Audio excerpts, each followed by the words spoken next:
People are stupid. Live to tape.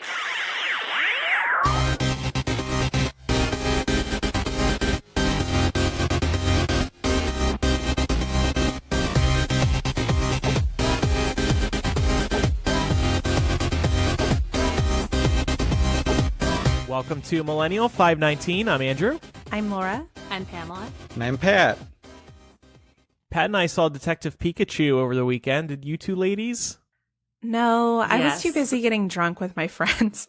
Oh. Time better spent. Special occasion, Laura? Yeah, it was actually my friend Meereen's 30th birthday. She's a listener of the show, too. Oh. Is she a patron? Mm-hmm. Oh, good. Okay. Yeah, you mispronounced her name when Oh, you thanked right. her on the show one time. That's right. That's the kind of benefits you get at patreon.com/millennial. What did you think of the movie, Pam? I really enjoyed it. I thought it was fun, and the Pokemon are like so cute in their CGI forms. It was great. It was really funny because I went to an early bird showing, as I tend to do. I kind of really like it because I just bring my coffee into the theater and I have my morning coffee and I watch whatever I need to watch. But I think that a lot of adults that grew up with Pokemon had the same idea because it was basically all just people around my age at this showing at like 10:40. So I thought that was pretty cool. That is cool. I'm jealous because our screening was like half kids. I was actually surprised. I didn't realize so many kids were still into Pokemon. And I gotta say, I didn't really love Detective Pikachu as much as I was expecting. The marketing was just so good. It hyped me up so much. And then the movie just felt a little weird to me. It was not what I was expecting it would be. But I think, Pat, you liked it. Yeah, I did. It felt like those, I don't know, like the Pokemon movies that we grew up with. It kind of hit every single beat that those always hit. So it made sense to me and I laughed a lot. So It was funny, yeah. I thought it was, I got a little confused for a minute because, Pat, you mentioned the movies that they had when we were all growing up. And I feel like the first big Pokemon movie that came out in theaters that I can remember at like the height of Pokemon mania also was centered very heavily around Mewtwo. And so I got really confused right at the beginning. It's like, is this just like a retelling of that movie, but live action? Then I thought, no, that doesn't make sense because that was definitely like not a new character story in this world. So that kind of took me out of it a little bit. And I did think it was pretty funny that they keep using like this man-made Pokemon as like a central part of, the lore in like the big screen movies. Right. But Right. Why does he have to be the focus? I was kind of surprised that they went there again. Yeah, I mean, the Pokemon were cute. I love that opening scene where they're just trying to capture a Cubone. Like, I could have watched that for 90 minutes. That was just so cool because it was like seeing Pokemon in the real world. That's what was so exciting about Pokemon Go. It was like, wow, we'll be able to actually catch Pokemon. That opening scene in the movie felt like playing Pokemon Go for the first time to me. Did any of you watch the fake leaked movie for Detective Pikachu? I did after you tweeted it. oh, it was so good. Like, that is such smart marketing to do. So for anyone who doesn't know, a Twitter egg posted a leak of Detective Pikachu, and it's just Pikachu dancing for, I think it's the real length of the actual movie, for like 140 minutes. Yeah. And then Ryan Reynolds shared it. Anyone else see Longshot? Nope. I don't think I even know what that is. Seth Rogen and Oh, Charlize yeah. Theron. Yeah. It was really good. I like that more than Detective Pikachu. It was really freaking funny. Seth Rogen is just hilarious. Yeah, I laughed so much in it. And it seems like he was making a little bit like more of a mature movie of his compared to some of his like old ones. And it worked so well. I thought that they had really good chemistry in it, but it would still be weird to see them in real life together. But I don't know. I bought it. Yeah, the premise is that they end up falling for each other, even though it's a long shot. Just the idea of Seth Rogen and Charlize Theron, however you pronounce her last name, together repulses me, so I could not buy it. But I liked everything besides the romance. Did you guys watch Adam Sandler's Opera Man return on SNL because he poked fun at that? Oh, it was yeah. so incredible. So good. God, I had never seen Opera Man before. Oh on man, SNL. you should. They're worth watching. They're really funny. Now I really want to. Last week we had said we would call this scammer. Should we do that? So we can if you want to. I can say that I've been diligently searching the web. And I had Andrew send me a copy of the posting that the scammer put up. Because usually these people who do this, they'll just post the same thing again and again. So I just keep checking Upwork. Isn't that it? Mm-hmm. Yeah, I keep checking there to see if I can find the same post. And my plan is that if I find it, to go through it and apply for it and see if they if they send me that check. Because if they do, then I'll take it straight to the police and be like, this motherfucker scammed my friend. Thank you. They probably won't do anything, but it'll make me feel better. Yeah. Well, my mom, I was talking to my mom about this and she had all these questions. I was like, Mom, I don't know, but if you want, we can call Andrew and he can walk you through exactly what happened. But she says that she hopes that you did file a police report, especially because of the way that you transferred the money. She says it's more likely that your bank could fight for you and hopefully that they are doing that. You'll be able to get something back. I haven't done that yet. Since recording, I confirmed with Chase that damn check actually did clear my account. The money was freaking mine. And I think Chase is at fault here, too. Yeah, why was that allowed to happen? So she was saying, because this has happened to me before, there was a while where I took a job and they said when I signed the contract that they weren't going to be able to pay me for 5 weeks, which is really stupid, but I really wanted the opportunity, so I did it. And I had to call my bank and tell them what was going on. And they said that as soon as the check came, they would clear it right away, despite not being able to confirm that that account had funds in it. And the reason they do that is because you're in good standing. Most banks will do that if you have a certain amount of money, if you've been a customer for a while, or if you're just good on all of the business that you do with Chase. So it was Chase, knowing that you were good for the money, but it really does suck because then you could potentially get screwed. Because they just get punished for being a good customer, basically. Yeah, exactly. That's what you're saying. Yeah. Yeah, so it's kind of flattering a bit for you, but also really sucks because then you have stuff like this where it's now I'm out money because you guys told me I was good. Exactly. And that's what I'm going to bring up to them because I'm going to call them again. I did call them this morning about the wire. They are still trying to contact the bank who I wired the money to. They have left multiple messages at that bank, and they're not getting back to them for some reason. And I guess it's a reputable bank, CCOM in New York. I don't know. I've never heard of that. And I used to live in New York. Yeah, well, I know it's not a big bank, but if it's a bank, it's got to be legit, right? I mean... Andrew. Let's just because we said we would, let's just call this guy. There we go. Hello. What's his name? Please state your name after the tone, and Google Voice will try to connect you. George. Okay. Do you want me to talk to him? Yeah, but now the name is going to be George. Do you want me to talk to him? I think we already blew it. How? Because now Google Voice is being like, you have a call from George. Do you want me to talk to this guy? Is not available. Please leave a message after the tone. Go ahead. Fuck.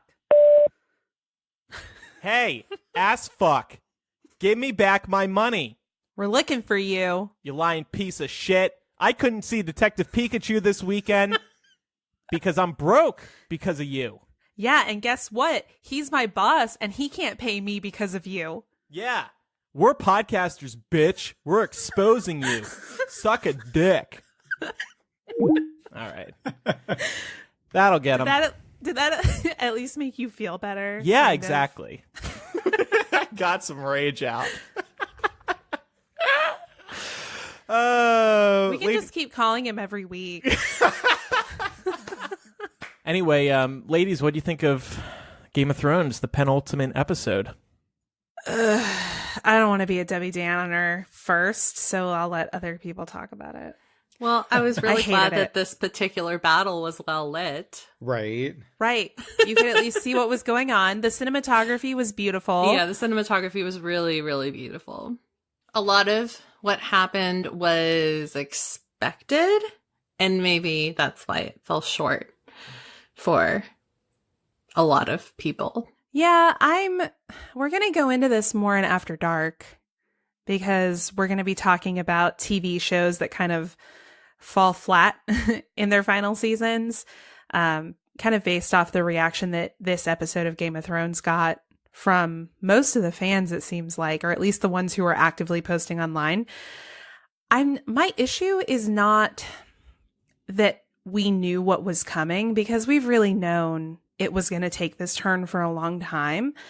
I'm just pissed off that it took until the penultimate episode for it to happen, because it feels so rushed. Right. I feel and there's just like, yeah, there's like so much justification and character development that's missing, not to mention character development that's been built up over 8 seasons that just got thrown out the window completely. So yeah, I was so pissed last night. I was with Mark, and like every 5 seconds I was like, what the fuck? I was so mad. Yeah, like I agree that everything that happened felt expected. It just wasn't earned. Mm-hmm. That's it exactly. And like, I know when it ended, Andrew looked over at me and just started laughing because I was just sitting there like scowling at the TV. Yeah. And I was checking in on Twitter, and everybody seems to feel this way. They can't believe that happened. No, and also just like, I put this on Twitter. I was like, this episode literally feels like Titanic meets Pompeii.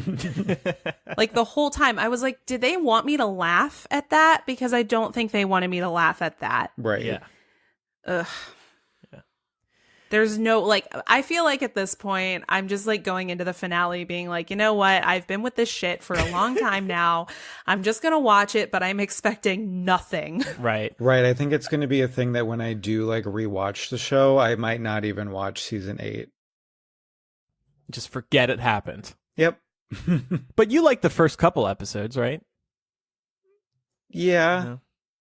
Okay. After next week's grand finale, we will be recording a new installment of Breaking News available for Facebook official patrons. So we'll give our knee-jerk reactions to whatever the heck happens in the series finale. Laura, you wanted to... What? No, go Sorry. ahead. What were we going to say? I was going to say, I think we know what's going to happen. Oh. Well, hopefully there's some surprises. Jeez. Nah. Okay. It's subtle as a freight train. That's the tagline for this season of Game of Thrones. I see.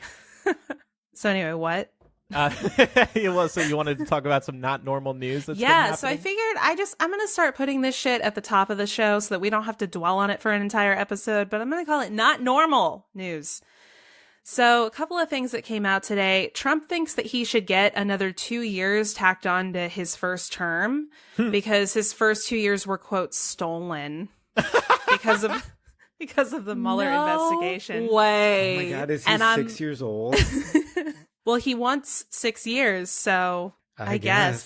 But first of all, I'm like, okay, by this logic, Obama should have like 12 terms. Right. Just like stacked on top of each other because he was obstructed for the entirety of his presidency. But also, this is what we keep saying here at this show, is that this is like dictatorial, like shit. This is like dictatorship 101 here. Mm-hmm.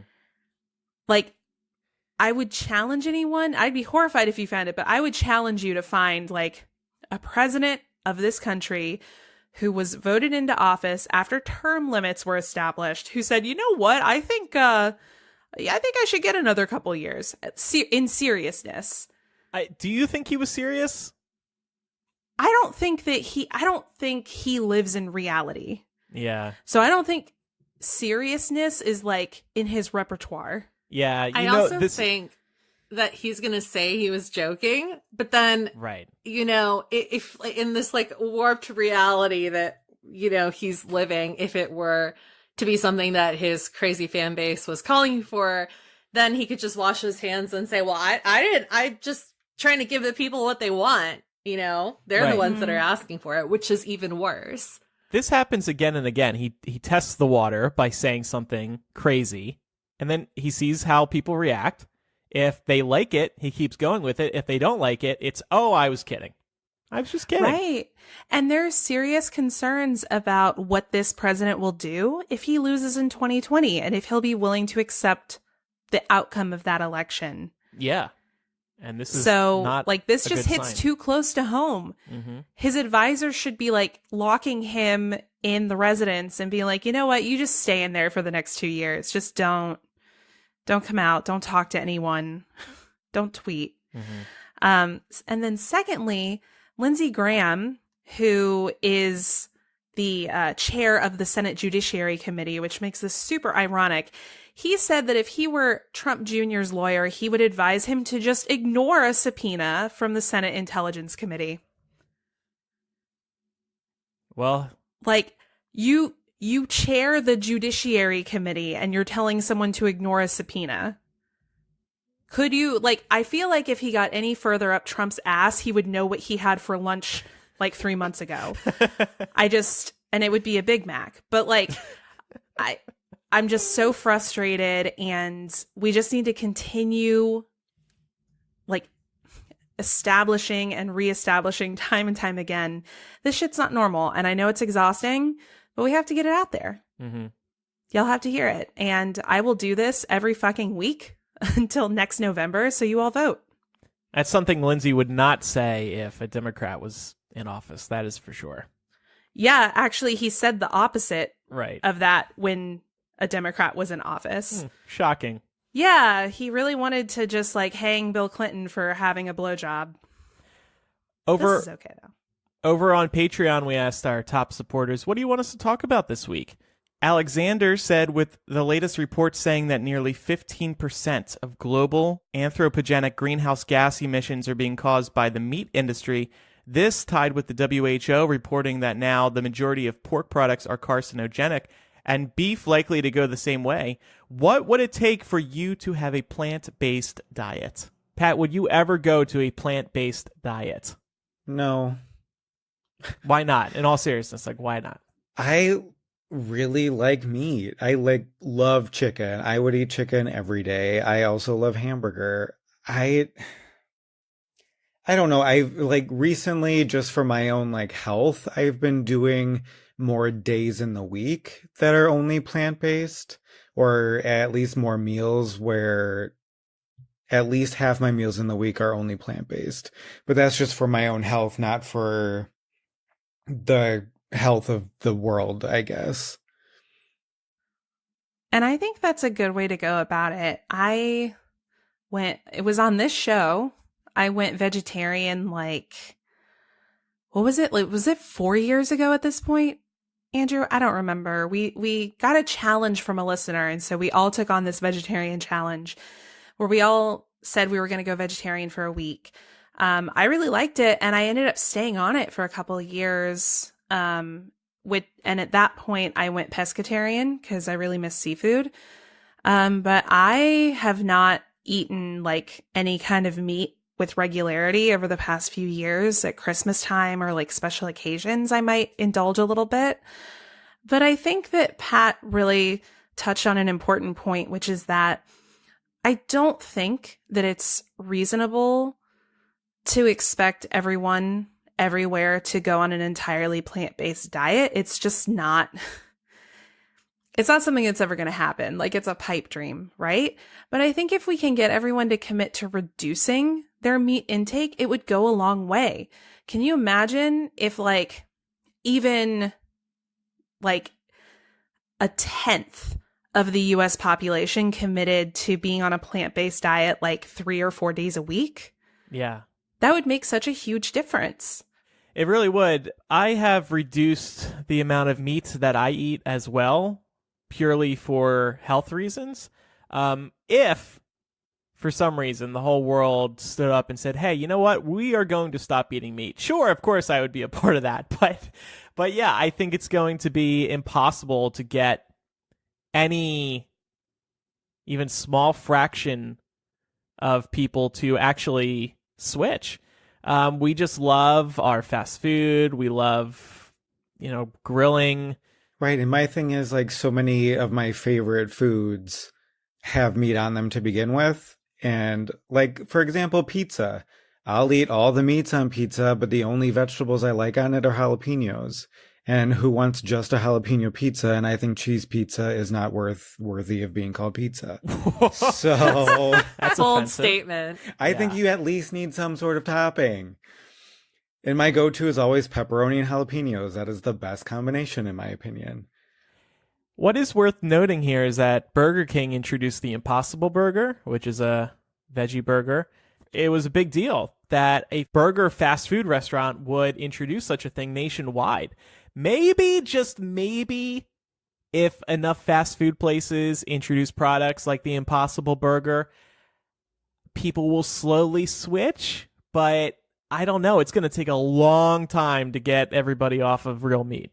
I think it's a good theory going into it as well, but I think also we need a lot of research going into all of these plant-based foods as well, because we know that there's something in it to keep it all together, which, who knows, that might be something that in 5 years they find out is also carcinogenic. So if you're saying pork is now, these Impossible Burgers might have some sort of ingredient or chemical or something in it that also has it. So I think that blaming the meat industry for all of these like global emissions and causing cancer and everything like that is a little hypocritical when all of these new stuff have come out so fast and we don't know what those things are going to have down the line either. And I think also if this is like a blaming competition, you have to look at the American consumer as well. Yes. Because the meat market wouldn't be booming the way that it is if we weren't demanding it. They're just supplying what we're asking for. And the other thing is too, living as a vegan or living on like an entirely plant-based diet is not cheap. So this is something that can be really difficult to access for low income people who are just like living paycheck to paycheck and thinking about how they're going to put food on their table and are maybe not really quite so concerned about like the efficacy of their food. You know what I mean? Like it's a lot to ask to say that everyone should do this. Yeah. Right. And you can't expect somebody who is like very low income or having to support a family and is also low income to go out and buy 2 Impossible Burgers at a grocery store or Beyond Burgers where 2 patties are $10. Mm-hmm. Like you I can't... will say the Beyond Meat burgers are delicious. They are. I have had them and I really like them. I love them. That's what I'm thinking. If you're able to replicate that taste of real meat, you might actually be able to move the needle. Yeah, but they're expensive. Mm-hmm. Like to get come down in price. 2 of those things is like $10 at the grocery store. It's not cheap. Yeah. And I feel like that's kind of where the rub is, right? Because like on the one hand, you have people who like really can't afford to be able to make this transition to a plant-based diet. Because at least here in this country, we make eating healthy very expensive, whereas it's really cheap to eat shitty. So we're like keeping people unhealthy on top of it, which is a whole other discussion. But then you have the fact that it has been shown at this point that unless a whole lot of us reduce our meat consumption, climate change will not be slowing down anytime soon. Yeah. Like we have to be able to accept multiple realities here and not demonize like people on both sides of the issue. And in fairness to Alexander, you guys almost sound like you're attacking him. No, He's not trying to not at demonize all. her. Yeah, okay. I just wanted to get that out there. Alexander, I know, also very serious about going green because he also has a Tesla and was giving me some Tesla tips. So thank you, Alexander. No, I mean, I'm definitely not. It's not intended to be an attack at all because really I'm more on Alexander's side of this argument from a personal place. Like I have actually been doing a lot of research into what kind of lift it would be for me to be able to go vegan a few days a week and then like pescatarian the other days of the week just so that I can contribute a little more to reducing like my footprint. Yeah. But I'm also kind of a realist in the regard that like getting everyone to go that way is not going to happen. Yeah. Sadly. Next submission is from Molly. She says, I'm sure you have seen the news about an 11-year-old in Ohio who was raped by an adult and now cannot get an abortion due to the heartbeat bill. It's quite disgusting. Would love to hear your thoughts on these restricted abortion laws that continue to pop up around the country. It's crazy there's no exception in a case this extreme. Love the show and all you do. Laura, I know a new bill went into effect in Georgia, right? Yeah, we have another one of these heartbeat bills that was actually signed not very long ago that basically makes having an abortion past 6 weeks illegal. Awful. Yeah. So, I mean, just to put that in perspective, most women don't even know they're pregnant that early because 6 weeks just means that you're 2 weeks late for your period. And that's happened to all of us at some point, whether it's stress or whether you're sick, that can totally throw your cycle off. Yeah. So it's not actually not that impossible to be 6 weeks pregnant and not realize it. And that's scary. Like, it's scary for me living here, thinking that, you know, should I ever need this kind of reproductive care that I would have to travel over state lines to do it. And there are some yahoos in our state Senate who also want to try and make that illegal. Like, make it so that if you are found to have crossed state lines to obtain an abortion, you can still be prosecuted for it. Jesus. Yeah, I don't know if that's actually going to happen, but they did this, so I also wonder if this Georgia law will stick. I have seen multiple Hollywood studios voicing their disappointment in this. And the thing is that Hollywood actually films a lot of movies in the Atlanta area these days. So if they all threaten to pull out of Georgia, if they all actually pull out of Georgia, this might be changed because then the state is losing out on a lot of money from these studios. Yeah, that would be up to Hollywood to put their money where their mouth is, which they've done before. Like, not saying they haven't, but it would be interesting to see if they did it here. I will say something that does scare me about this is a lot of proponents of these kinds of bills are really hoping that they'll get challenged so that they go to the Supreme Court, because the ultimate goal is to challenge Roe v. Wade. Yeah. When Laura and Mark visited this past October, we drove by a Planned Parenthood, and Laura said, wow, I can't believe a Planned Parenthood is just out in the open like this. I was like, oh, shit, that's sad. Yeah, because, I mean, our Planned Parenthoods here, for the most part, tend to make themselves look very nondescript. Like, everyone knows where they are, but at the same time, they don't have big signs advertising themselves, because we do get a lot of protesters. And I mean, they only perform abortions like 2 days a week, but the protesters will be there anytime, no matter what. Like, I remember definitely like going there once to have like my yearly exam, and there were protesters outside like hassling every single person who went in. And I was like, I'm not even going for an abortion. Leave me alone. Yeah. Not that it matters, and not that it's any of your business. Right. But yeah, the other day I told Mark, I was like, you might want to get a vasectomy, babe. That way we can just be like double safe. Yeah. No pregnancy. Why the hell not? You don't want to have kids. We know this. So yeah, snip them off. Send them up my way. I'll do it for him. Oh, Andrew, this feels like a ploy. Ploy. This feels like a ploy for you to see my boyfriend's dick. That's all I've ever wanted, to see Mark's dick. Me and Pat, we talk about it at night. I mean, if you really wanted to, he'd probably show you. That's okay. Thank you, though, Mark. Thank you for offering, Laura. One more submission today. This is from Sonia. She said, I heard about this website on a true crime podcast. It's takeout.google.com. Seems this is where Google tracks all your moves. Have you heard of this? And has anyone tried to block their deets on this site?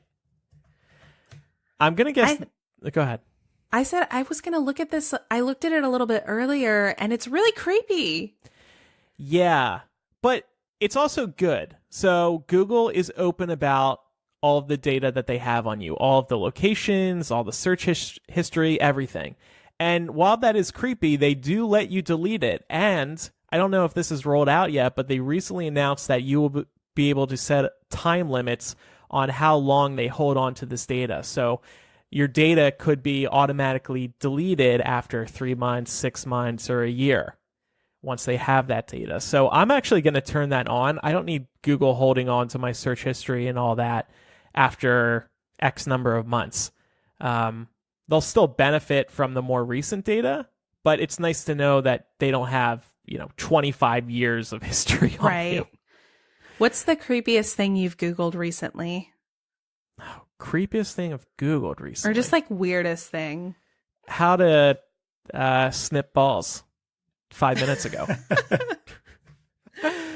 No, I don't search for anything creepy, honestly. I think the last one I did, because I was looking up that Zac Efron movie, so I looked up how many people we know Ted Bundy killed. Mm.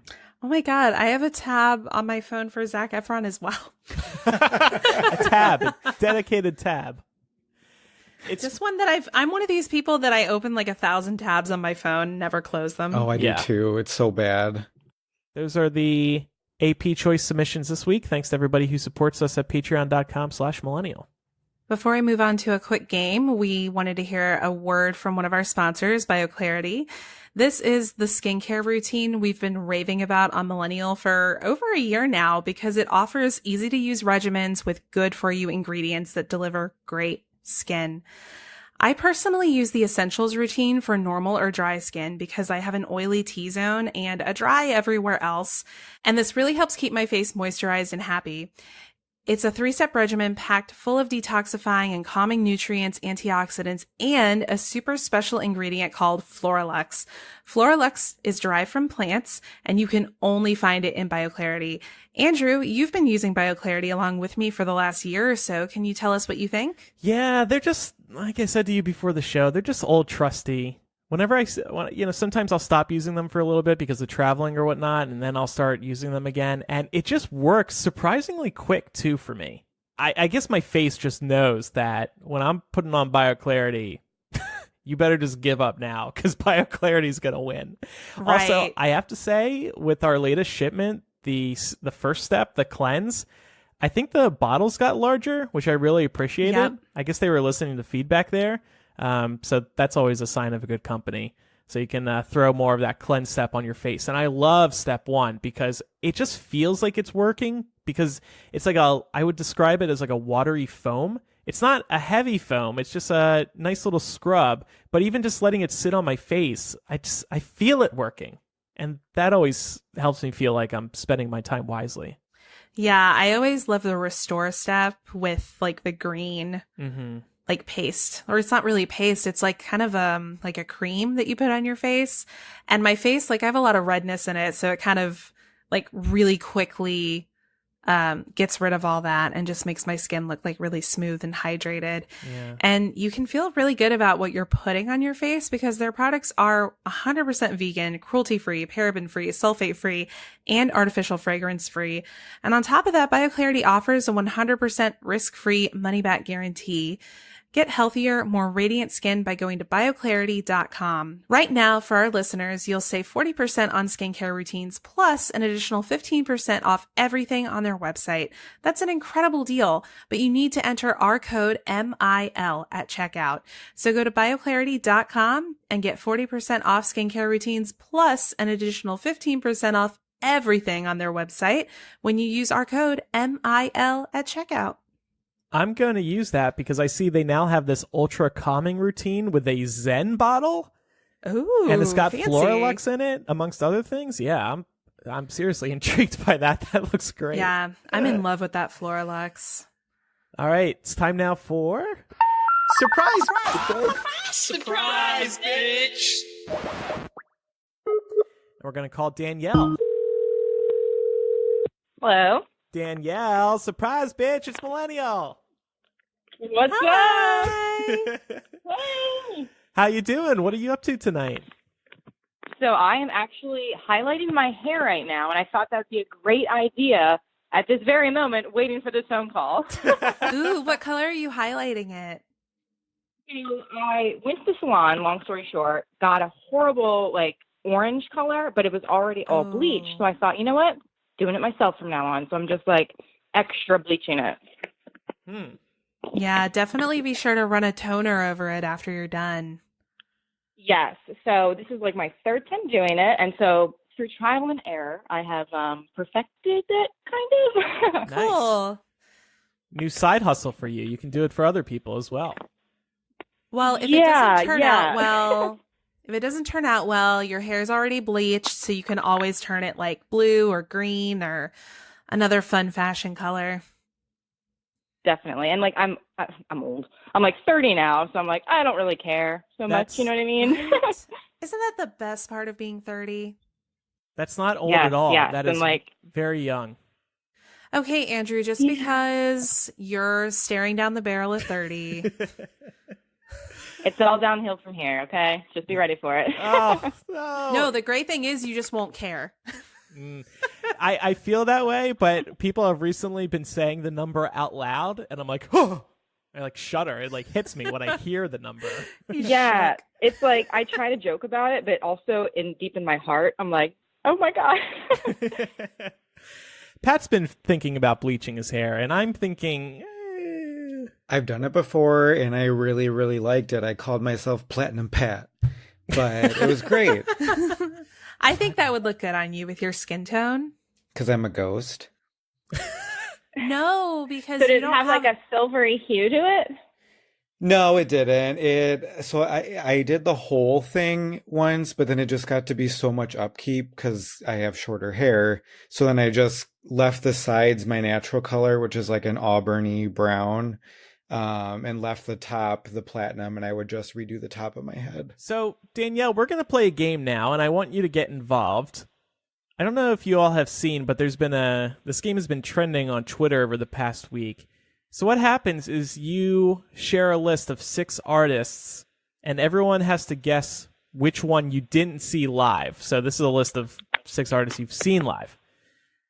And then Danielle, you can guess along here. We would love a list from you. However, we are surprising you, and we also don't know you, so we would not be able to guess well at all. Okay. So I'll go first. Here are the 6 artists I've allegedly seen live. Bruce, obviously. U2, Spice Girls, Lana Del Rey, Backstreet Boys, Justin Bieber. Which of those 6 have I not seen live? Ooh. I feel like you did see Lana. I feel like he did too. I'm going to say Backstreet Boys. That's what I was going to say too, is Backstreet Boys. All right, I'm going to go with you guys. Safety and numbers. Yeah, I'm saying Backstreet Boys for sure. Well, screw all you, because you're all right. Ew. I've seen them though. I thought you all would guess Justin Bieber. Why would you assume I've seen Justin Bieber? Because you're gay.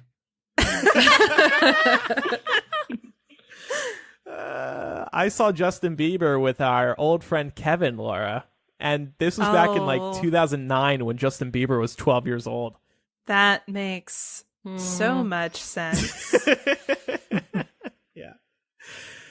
All right.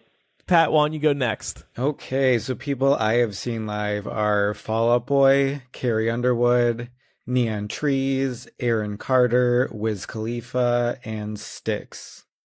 I'm going to say Styx. Yeah, I know you've seen Fall Out Boy. Mm-hmm. I'm fairly certain about Carrie Underwood and Neon Trees. I'm going to say you haven't seen Neon Trees because I feel like I would assume that's somebody you would have seen. Okay. I'm going to say Wiz Khalifa. I'm going to go with Aaron Carter, but let me say this is a very odd list across the board. I was Neon Trees I have not seen. Yes, I win. I feel like Styx is one of those bands where people are like, fun fact, Styx was my first concert. With my I saw them at my county fair, so. And Wiz Khalifa toured with Fall Out Boy, which is how I saw him. I thought so, because they had a single together, right? Yeah, and then Aaron Carter played like 3 years in a row at the Chicago Market Days, which is like local pride for Chicago in August. So I've seen him 3 times, actually. All right. For bands I've seen, Green Day, of course, The Pretenders, Gorillaz, Blue October, My Chemical Romance, and The English Beat. I'll say The English Beat, even though that one's last. I'm going to say Blue October. I was going to say Blue October as well. Danielle? My Chemical Romance?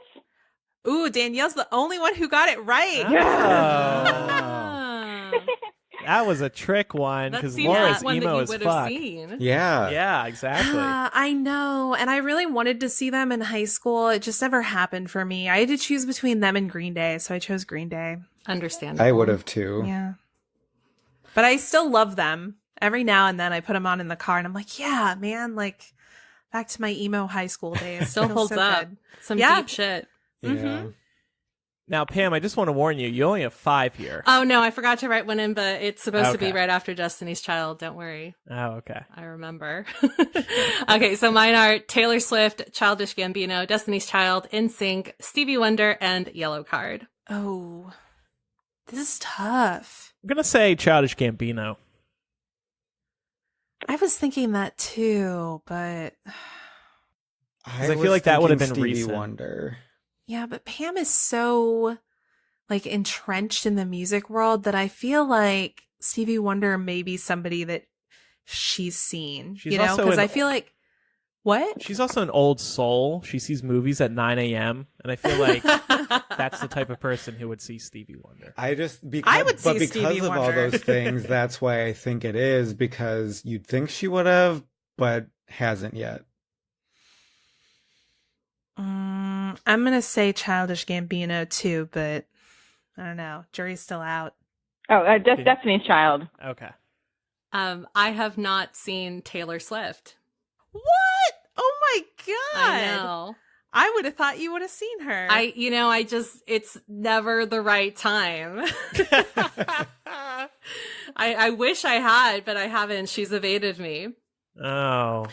I saw Destiny's Child open for Christina Aguilera. Ooh. That's cool. Oh my God, I Crazy. would have loved that. Yeah. 10-year-old Laura's like so jealous. So it looks like Pam, Laura, and Danielle all tied with 2. So good job, ladies. Thank 2 correct you. guesses each. Gotta I'm really stick glad I together. didn't play this game on Twitter because I almost played when I saw this strategy. I should have checked to see if everyone did. I wasn't even thinking about that. All right. Well, Danielle, it was nice speaking with you. Where do you live, by the way? Thanks. So I live in Southern Maryland, about an hour south of D.C. Okay. Oh, dang. Do you like it there? Yeah, so I do. It's funny because this is like the conservative part of Maryland. It's it's like the one part of Maryland that's super conservative. So I'm like the minority liberal, like, even in my family. So I enjoy your podcast to keep me sane. Oh, we're so happy to hear that. Is it St. Yes. Mary's County, perchance? How did you know? Because I used to live in Maryland, so I know what you're talking about. Yeah, so born and raised here. They call us SMIBs, Southern Maryland inbreds. Yeah, so I love it here, but it's very hard to be a more democratic person for sure. Yeah, I used to live in Carroll County, and they have kind of some of that going on, but because there are a couple of colleges kind of like clustered together in there, it makes it a little more balanced. But I feel you. It's tough. Yeah, thank you. Thank you. So my pain. All right. Well, good luck with your hair for the rest of the night. Send us pics when it's Yeah, done. Yeah, thanks. let us know how it goes. Yeah, so half is highlighted right now, and the other half is not. So this is going to be awesome. Good. Well, I've got a thing of like dark blue overtone. So if you need it, you just let me know. I'll send it to you. Just ship it my way, man. Yeah. Yeah, you know where I live, so perfect. Laura's looks real good, so I would take her up on that offer. Word. Thank you. All right. Have a good night, Danielle. Thanks again. All right, take care, guys. All right. Bye. Bye. She was sweet. Mm-hmm. All right. On to a couple news items now. Pam? Yes, we're going to switch back to Game of Thrones for just a minute here. Game of Thrones themed names for newborns are still on the rise, according to new data released by the Social Security Administration. So they revealed on Friday that over 4,500 children born in 2018 have been given Game of Thrones inspired names by their parents. This total is actually up from last year, where over 3,800 babies were named after memorable Game of Thrones characters. So I expect expect that it's going to go up for at least another year or so after we get through the hype of the last season. Game of Thrones inspired names were most popular amongst parents of baby girls, where Arya reigned supreme, although it is important to note that Arya is also has been a very popular name internationally even before the HBO series kind of exploded. So keep that in mind. And the top 4 baby girl names, there's like a bunch on the list. If you Google it, you can see the breakdown of everything, but we're just going to talk about the most popular ones for the sake of keeping this short. So Arya came in at number 1 with 2,545 babies getting that name. Next was Khaleesi. 560 babies were named that. Yara came in at 434. And Lyanna was also very popular with 319 babies being named Lyanna last year. And then for boys, the tallies are significantly lower, but the top 3 were Renly with 102 babies, Tyrion with 58, and Jorah with 30. So there's a bunch of other notable characters that also were inspiration for baby names. Brienne's on this list: Sansa, Ramsay, Theon, Sandor, Cal, Daenerys, and Aegon. And we also polled the audience over on Instagram, right? We did. We asked, would you name your baby after a Game of Thrones character? And 22 voted yes. 90 voted no. We got names like Sansa, Arya, Duncan, Davos, Eddard, Podrick, Loras, a lot of different names. But so one thing I saw a lot of people talking about on social media Monday morning, the night after the penultimate episode of Game of Thrones, was, wow, it's really awkward that so many people have named their baby Khaleesi after what happened in the episode. LOL. But it's also really awkward that people did that anyway, because as has been established, that setup shouldn't have been a surprise to anyone. Like, if you were really following the show. Maybe because people are like, oh, cool, mother of dragons. Yeah, my daughter could be the mother of dragons. Well, and Khaleesi it sounds so like exotic and mysterious, so I could see people being into that. But, have fun with your daughters all changing their names when they turn 18. Last year when I was in DC, my brother and I were at the Natural History Museum, and there were a lot of schools there on field trips. And we were at an exhibit, and all of a sudden I heard a lady who could have been a parent or maybe just like a chaperone saying, "Daenerys, get down from there." Oh my God. Turned around and I was like, oh my God, these children, they actually exist, because I've never heard, like, I don't know anybody personally that's taken inspiration from pop culture for baby names, but no, it was interesting to see one out in the wild. So the one that I really have a problem with here is Ramsay.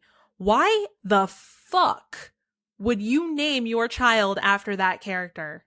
He cuts a dude's dick off. Right.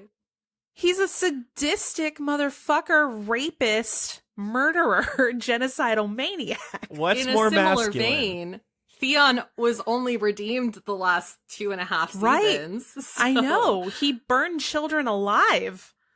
Yeah. Like, what the hell? Guys, come on. Like, I'm okay with you taking inspiration from Game of Thrones. That's cool. But, like, think about the character that you're naming your child after. I wonder if anybody did use the classic Game of Thrones joke name of Dickon. If I had a child and I wanted to name them after a character in a fictional series, I think I would want to wait to see what happens in that series before naming my child after them. Because something like the Khaleesi situation could come up. I mean, like Laura said, there were hints. The arc was in the works, but it just seems like a safer idea. And also, like, if you feel that connected to the character, I don't know if you should be naming your child after them. But also, like, what if your kid doesn't like that? Like, don't you want to let your child be their own person? Well, all the Khaleesi's are secretly going by Callie at school. Yeah. And they're all probably cheerleaders and super popular. I'm just kidding. And they all have a dragon. Well, I hope that the parents are letting these children still be themselves. They're not like, you have to be as cool as Khaleesi. But I'm just thinking about like this child that applies to go to college and like they're walking through the halls on the first week of classes or something. And someone's like, there's Daenerys, first of her name, breaker of chains, mother of dragons. And like she doesn't want to hear that shit. I bet they have last names too, just like Khaleesi Jones. Like imagine that at graduation. Names. It's so basic. Pat wants to have a kid, and Pat, you want to name our first child what? Well, if it's a boy, I've always loved the name Preston, which is kind of stuffy, I know, and kind of douchey, but I still like it. Stuffy and douchey. Wow, you're really selling it. Well, I picture someone named Preston to be like, ooh, I went to Harvard. So that's what you want for your kid? No, I just like the name. Oh. No, if you name your kid Preston, he has to go to Princeton so that he can be like, hi, I'm Preston and I go to Princeton. It has to talk like a Valley girl. Well, that was interesting information, Pam. Can't say I would do this, but more power to all these people who do. Yeah, well, if you want to hear about more interesting decision making, the Intergovernmental Panel on Climate Change released a study last year that examined interpretations of the threat of climate change across 26 countries. 13 countries out of these 26 name climate change as the top international threat. So that's Canada, Mexico, Brazil, Argentina, Sweden, Germany, the UK, Spain, Hungary, Greece, Kenya, South Korea, and Australia. The US, on the other hand, ranks cyber attacks from other countries as number 1 and ISIS as number 2. What's interesting to me is that the selection for Russia's power and influence comes lower on that list for the US. Like we rank cyber attacks as the number 1, but then we're like, Russia's power and influence, we're not really that concerned about that. And I'm like, but they're okay.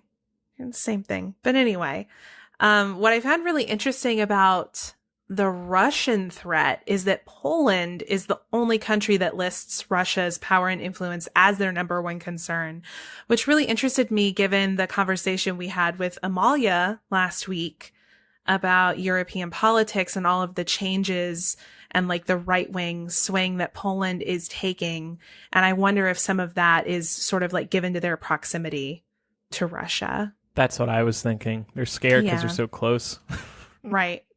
And speaking of that, Mexico rates the U.S.'s power and influence as the second threat to them internationally. Yeah, because Donald Trump is laying down all these laws left and right. And I can't blame them. No. I'm like, well, that makes sense. I would feel the same way. South Korea also listed us as number 5 in terms of like international threats. Mm-hmm. So I thought it would be interesting for us to rank the items that were given to people when doing this survey in terms of what we think are the top international threats. So I have them listed here in the doc, but for those of you listening at home, I'll read them off. So the options are China's power and influence, condition of the global economy, cyber attacks from other countries, global climate change, ISIS, North Korea's nuclear program, Russia's power and influence, and U.S. power and influence. You said those so nicely and steadily. I felt like I was just in a class right now. Well, old habits. I think the number 1 threat is cyber attacks. And we're not just talking about somebody hacking into your computer. We're talking about other countries like Russia, like China, being within our power grids and being able to shut them down. They apparently already have access. They can do it if they want to. And that is terrifying. Mm-hmm. Not just the power grids, everything else, every other infrastructure system in this country, they could fuck up if they wanted to. So that really scares me. I mean, that could bring us into absolute chaos in this country, and there would be ripple effects all around the world. And all it would take was one wrong move from Trump or any other president. Yeah. Yeah, I think have that's to scary. agree with that too. What would be your number 2, Andrew? Wow, you're giving me so much power right now. Definitely our own power and influence. No, I would say Russia's power and influence would be up there. because again, they do have the ability to get into our systems. They already did during the 2016 election and in many other instances. Something like North Korea's nuclear program, yeah, it's scary, but they just keep flexing and they're not actually doing anything. ISIS, yeah, that's an issue, but we've been able to get that under control a little bit. So like top 3, I would say cyber attacks from other countries, Russia's power and influence, and then let's say global climate change, number 3. See, I think Makes I would sense. put climate change at 2. Yeah. Yeah, I think just because I love all the alternative energies, and I've been looking at climate change stuff since I was in high school. And I think that what a lot of these scientists and stuff are starting to find is that with all the melting ice caps and stuff like that, we don't know some of the stuff that is frozen in there. And there's a very good chance that there is some sort of bacteria or something that is frozen that once it thaws can be released, and who knows how fast that could spread in the world, if it could be dangerous, if not. So I think something like that, if that were to actually happen, like scientists think it might in the next maybe 100 years or less, that could be devastating for the entire world. For me, I think I would actually rate condition of the global economy a little bit higher.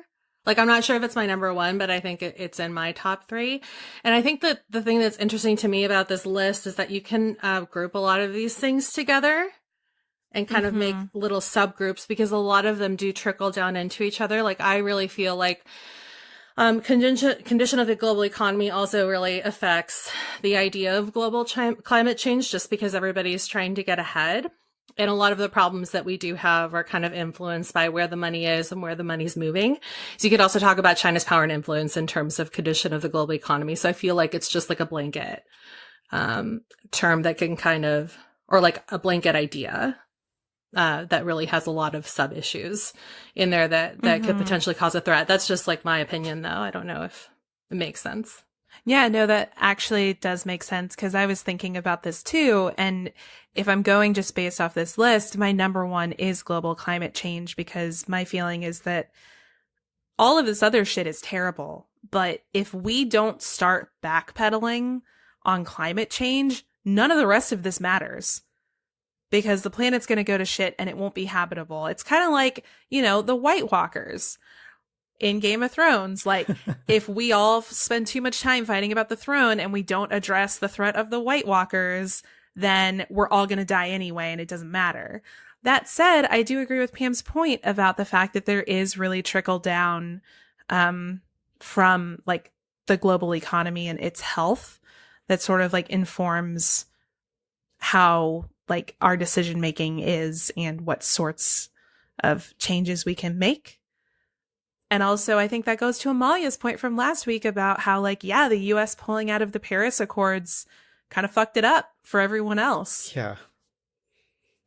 I have a would you rather question for the panel. Okay. Would you rather be killed by Earth itself or other humans? I'm talking about like going to Earth. war. Yeah, Earth I'm for me, like, you know too. what? I think the planet, it's a living organism, and I think it's probably trying to wipe us out. I think that Yeah, it's trying to reset itself. yeah, and you know what? If it's like, yeah, the human experiment has failed. Let's just start over. I'd be like, well, there's nothing we can do about it at this point, so Right. I'll let And what Mother science Nature is- eat me. And what science has said too is that it's about time for another ice age to happen. And it would probably be the longest one that has ever happened. But because of where the atmosphere is now, another ice age can't happen. So the Earth really is just going to die.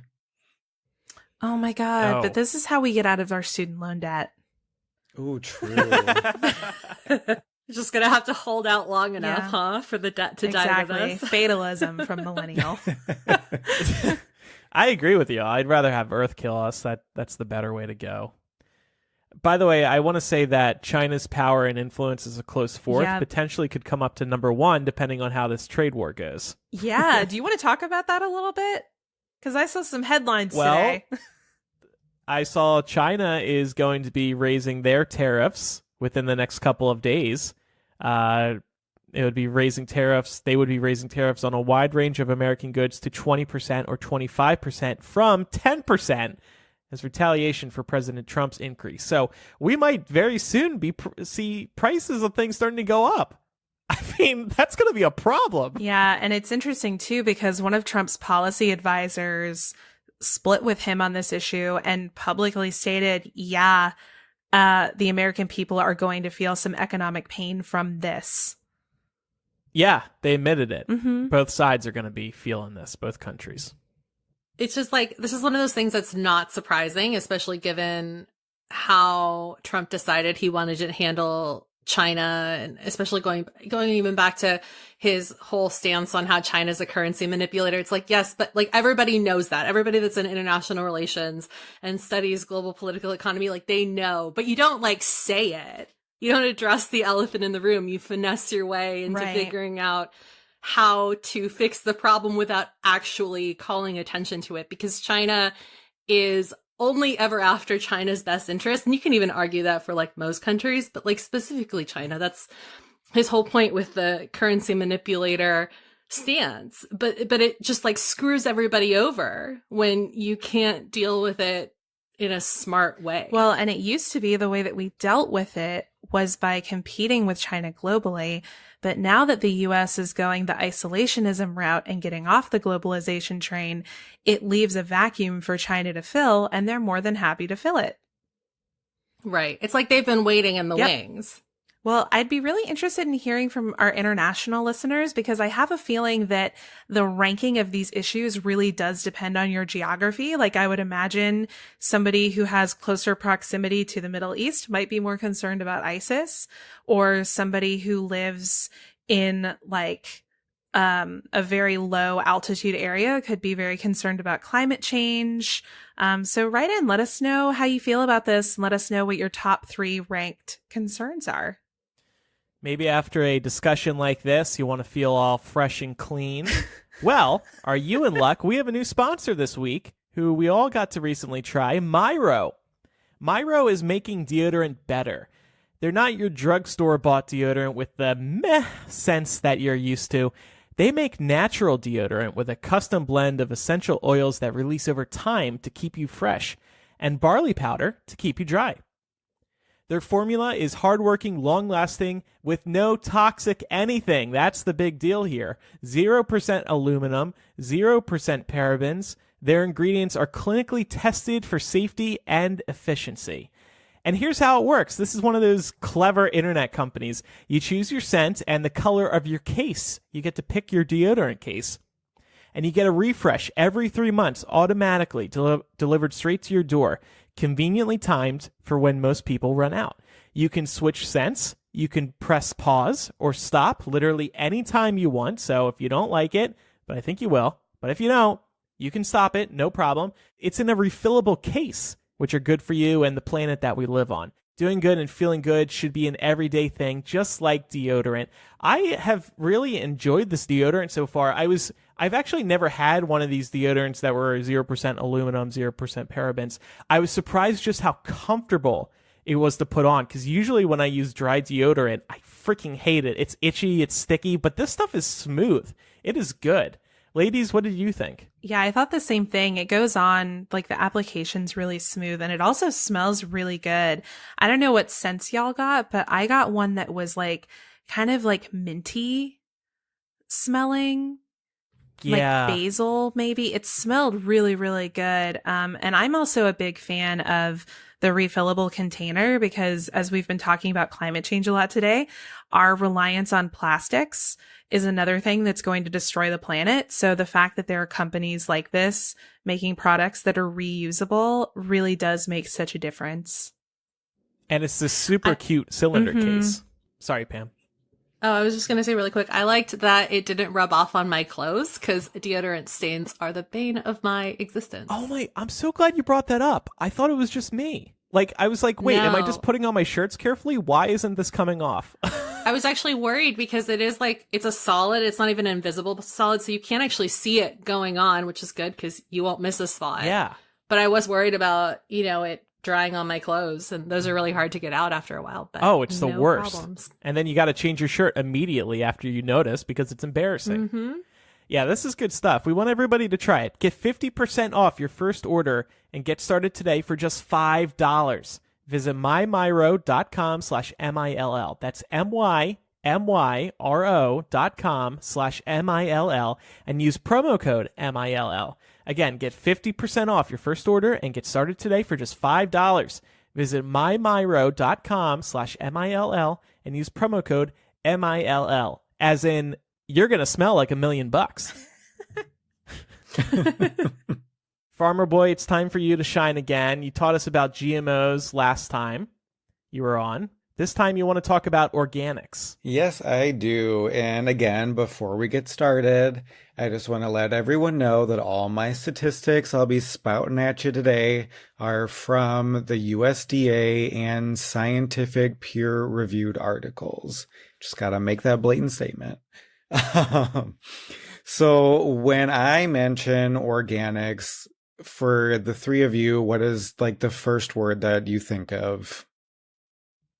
Healthy. Pricey. It's true. Debbie Downer.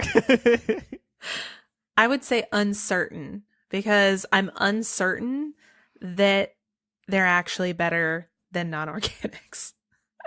Great. Those are all the things that I think of too.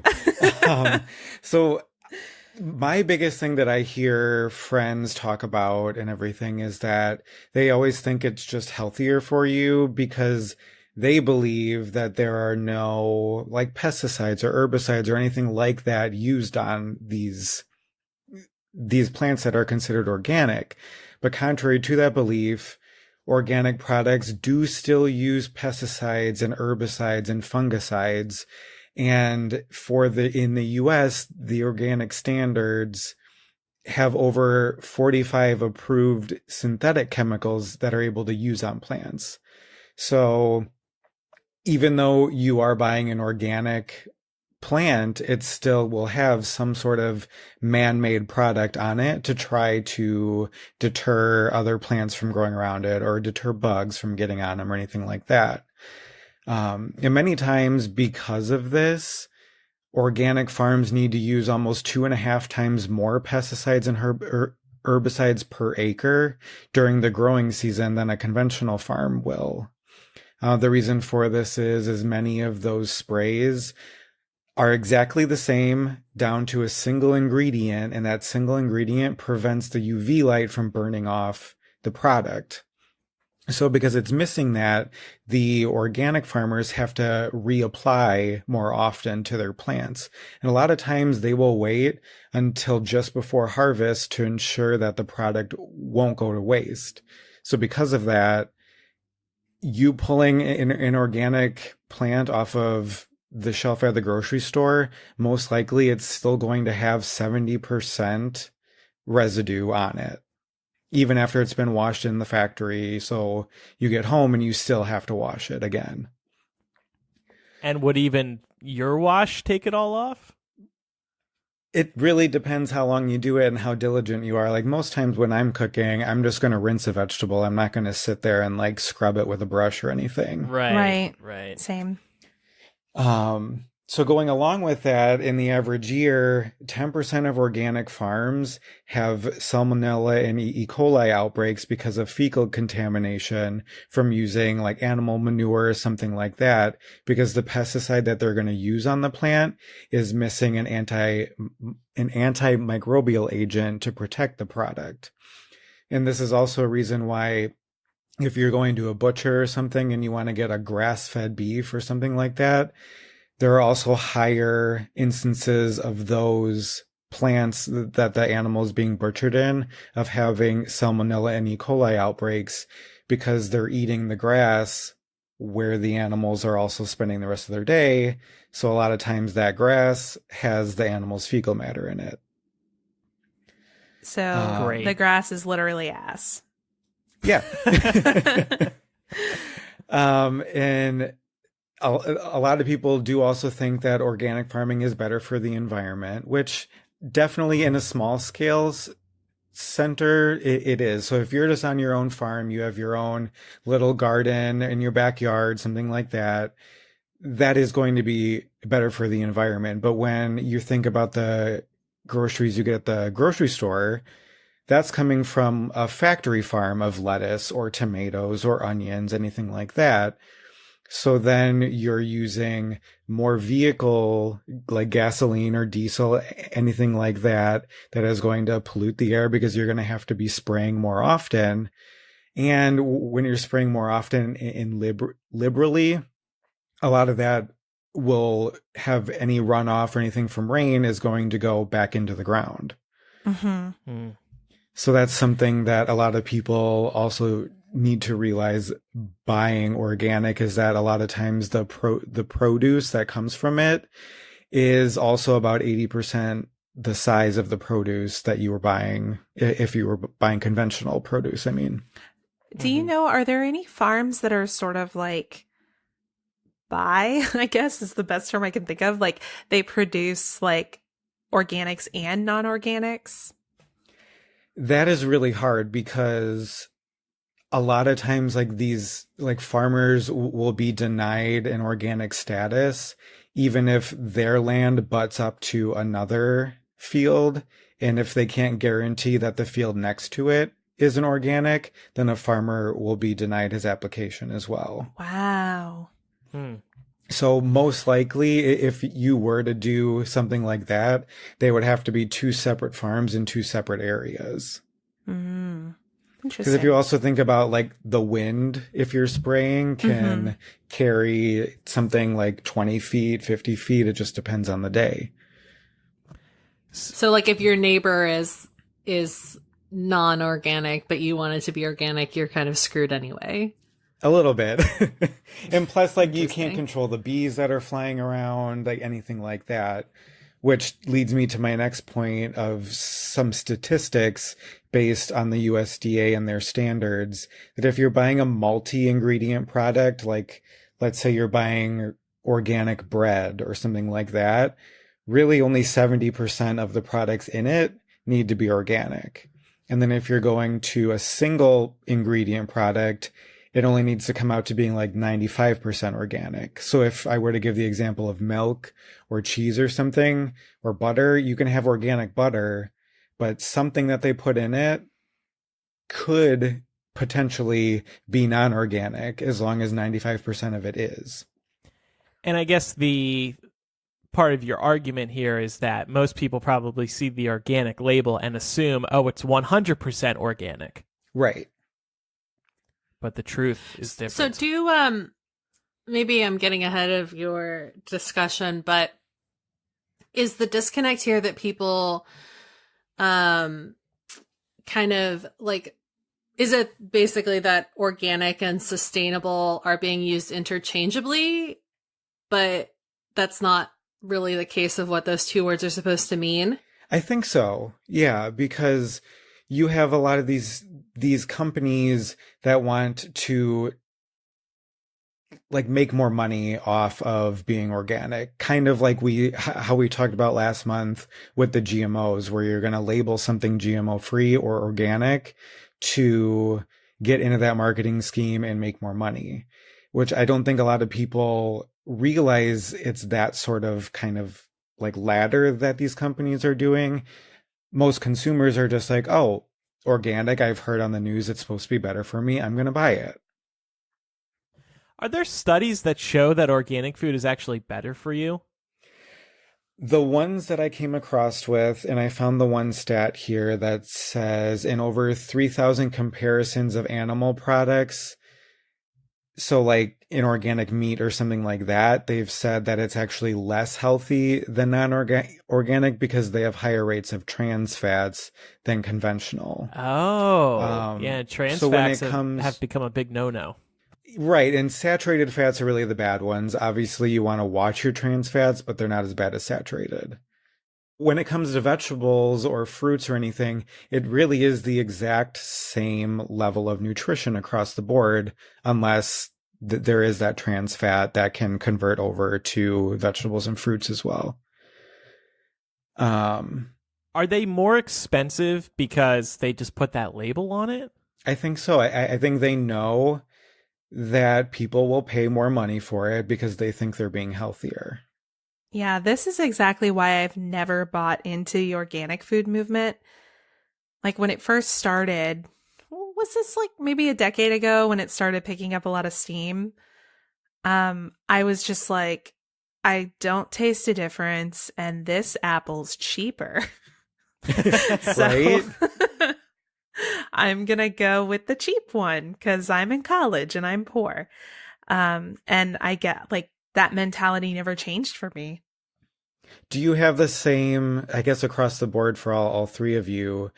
Have you noticed the trend of other products that aren't even food related being labeled organic? Like, ooh, I can get an organic cotton t-shirt. Oh, yeah, I have seen that. Yeah. What is Like, that about? would you care if something on your body or like a cleaning wipe or something like that had the non-organic label on it or vice versa, organic label? No, it makes zero difference to me. I think I would, and this is like a completely different topic of discussion, but I think that I would be more impressed if more things were actually fair trade.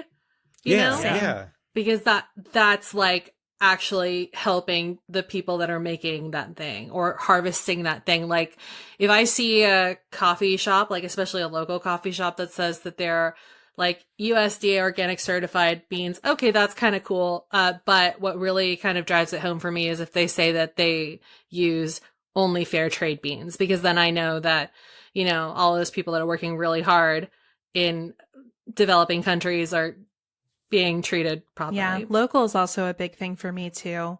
Like Right. I can't say that I do this all the time, but I really do try. Like there's a farmer's market not far from me, and a lot of local farmers like bring their products there, and like even eggs and stuff, like they'll bring their eggs there from their farms. And I do try when I can to buy from there because I want to support my local economy. And it's a little more expensive, honestly, than going to, you know, Publix or Kroger. But at the end of the day, I'm like, well, it tastes the same. And the extra money that I put in that person's pocket is going right back into our local economy. So, Yeah. Personally, Exactly. health-wise, I would trust a vegetable or something from a farmer's market over a grocery store chain. Because you're going to most likely have it fresh. Whereas you can be getting avocados that are from Mexico at your grocery store. But when were they picked? How long were they on the truck? How long were they dropped off at the grocery store before they were put out? So you're just going to have it fresher from a farmer's market to begin with. When you order from that imperfect produce company Yes. that you love, do they claim to be organic? Do they have organic options? They have organic options. You can choose between conventional or organic.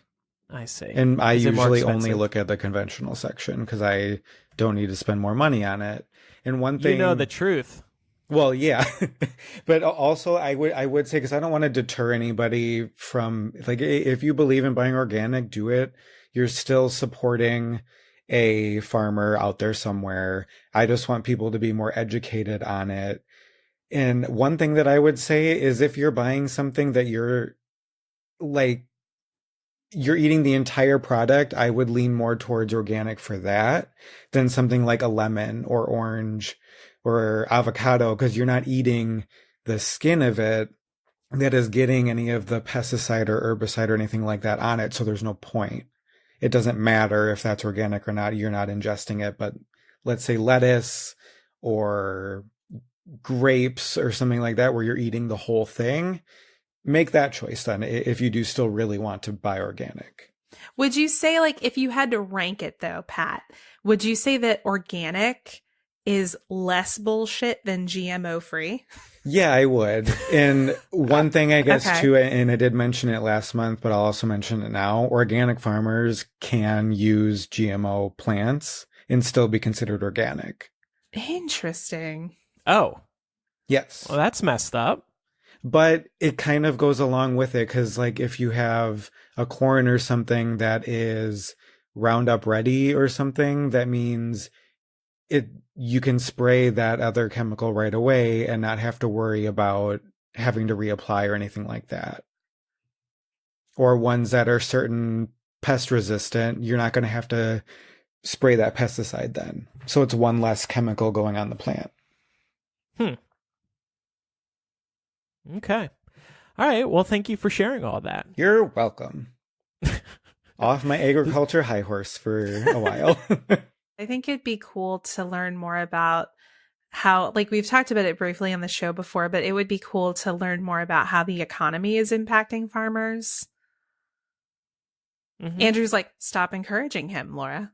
Shut the fuck up. No. And believe it or not, he doesn't harp on this stuff in person, though. Like I think I've said previously, he got me on full fat milk. What is there less of in the... Less added sugar.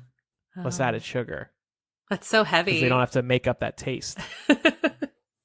It's so heavy. Like the taste in your mouth. Like I haven't had like real milk in so long, but it just, it's like not as like liquidy. If you give me a glass of milk, no, I can't do it like you.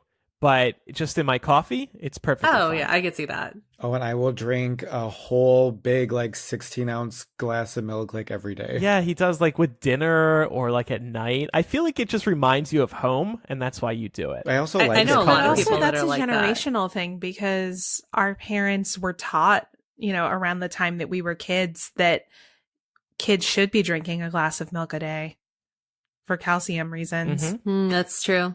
All right. So, ladies, what are we talking about in After Dark today? We're going to be talking about when great TV falls flat on its face in the final season. This is inspired by season 8 of Game of Thrones, but we are going to be talking about other shows where we've seen this happen. And we're also going to try and give the showrunners a little bit of credit here and talk about some of the reasons why we think writing a show that's successful from start to finish is actually really hard. And by the way, after that last episode of Game of Thrones airs, as a reminder, we will record a new Breaking News where we discuss what happens. I feel like we're going to embody that energy regardless of whether we like the ending or not. So. Oh, yeah. And that'll be available at patreon.com/millennial. Your support keeps this show running, so we really appreciate it. Thank you so much. It's time now for recommendations. Pat, why don't you go first? So I want to recommend the new album by Judah and the Lion. It's called Pep Talks. I actually got into them with this album because of another podcast. I had never heard of them before, but I really, really like it. The lead singer of it had a lot going on in his life when he was making it. His parents got divorced. His mom was put into rehab for being an alcoholic. He's going through depression, anxiety, and he puts that all into the music. And he even has a song where he includes a voicemail from his mom about her listening to the album and kind of realizing how much her alcoholism affects her children. I don't really know what kind of genre to put it in because on iTunes it says like indie alternative. But I think going off of the title of their last album, which was called, what was it? Folk Hop and Roll. I think it really does kind of, every song is different and falls into a different genre. For my recommendation, I want to make an unrecommendation. So I warned you all that I could revoke this recommendation.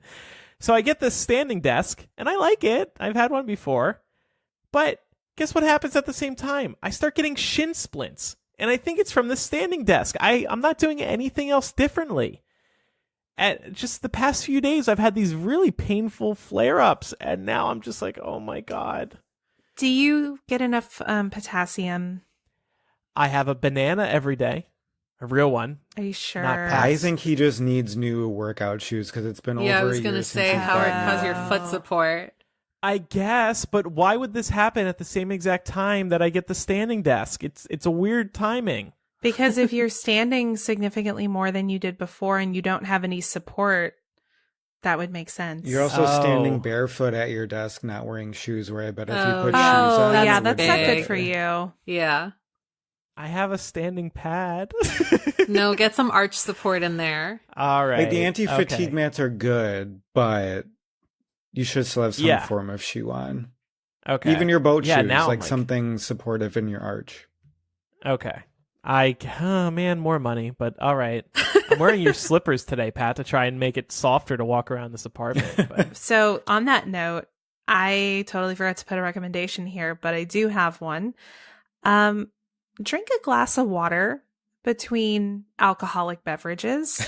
It makes such a difference. No. I'm fine. I did this weekend. I drank quite a bit. It was like a weekend long celebration, but I stayed hydrated as hell and I was fine.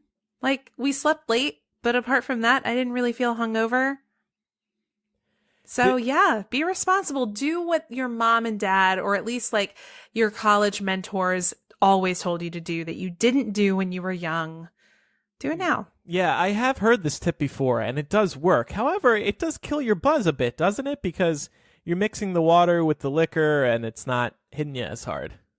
Well, I don't think that you have to drink, like, I wasn't drinking full, like, huge-ass glasses. I was just having, like, a little small, like, maybe 6 ounces of water between drinks. Mm-hmm. And for me personally, that did not impact my buzz, but it made it so that I could go longer. When you walked into the kitchen, would people be like, "Hey, Laura, you want another one?" You're like, "No, I'm here for a glass of water." No, actually, at one point, it got pretty late and I was like, "Oh, I have to go take my medicine that I always take at night." And I like went into my room. I think it was like 3 a.m. and I like took my medicine and then I just looked at my bed and I was like, "God damn, that bed looks so fucking good." and I just face planted into it and went to sleep without saying goodbye to anyone. Oh, that's funny. Yeah. God, does bed feel good after a night of drinking. Right? I know. It's just part of getting old, guys. Just roll with it. I guess my recommendation kind of falls in line with the things to learn to do when you get old. So I wanted to recommend, since we're coming up on summer, wear sunscreen, but also like get in the habit of reapplying sunscreen, even if you're not going to the beach. It's just a good habit to get into, especially as we all start getting older, because I'm not trying to get incinerated by the sun and I'm not trying to get skin cancer. So I've been trying to be better about that. And there's like a lot of different options too, especially for your face, even if you wear makeup. Like I wear makeup most every day. And yeah, it's possible if you do your research. So I guess specifically, I would like to recommend the Shiseido Ultimate Sun Protection Spray, broad spectrum with 50 SPF. And this is really great. It comes with a little spray bottle. You can spray it on your face. And then you can apply powder after if you're a little oily. But it works really well. And it hasn't broken up my makeup in the last 2-3 years that I've been rolling with a bottle day in, day out. Sun protection does not have to be exclusive to summer. Ooh. So do you apply that before your makeup or after? I apply it after. Ooh, I use a sunscreen moisturizer, it's like a sunscreen and a moisturizer. So that'll keep me good for 2 hours after I leave the house. And then I take my spray sunscreen with me and I reapply every 2 hours while I'm out. I love that. As a ghost, I love to go to the beach still. So I am an advocate of sunscreen every hour on the hour. Mm-hmm. Yeah. Mm-hmm. I'm one of those weirdos who takes the spray suntan lotion and I just point it directly at my face and I just let it rip. Yeah. Oh, God. This is I that. look like an idiot. You can do this. You know, like, do you guys ever watch, like, well, this is probably more for Laura, you know, like beauty tutorials on YouTube, and they're always like misting with setting spray? That's me, but with sunscreen. That's cool. All right. Well, I'm going to have to add that to the list. Yeah. If you would like to get in touch with us, millennialshow.com is where you can find a contact form. You can also email millennialshow@gmail.com. Don't forget to follow us on social media. Instagram, our username is a Millennial Show. Facebook, it is Millennial Show. And Twitter, it is Millennial Show as well. I realized recently I give people the URLs. Nobody's actually typing in these URLs. They're just going to the search bar of these apps and punching in our usernames. What am I thinking, old man Andy? So just find us on these social media apps with the username Millennial Show. All right. Thanks, everybody, for listening. I'm Andrew. I'm Laura. I'm Pamela. And I am Pat. Bye, everybody. See ya.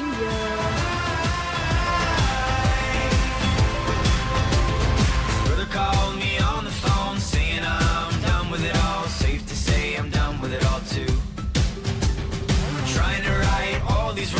never seemed so impossible. It's clear to me we're scared to hope too. I don't know why, I cannot stop this feeling inside. I don't know why, I cannot stop this feeling inside. No matter how bad all this gets, I can't stop this voice in my head. This voice in my head says, we're gonna be alright.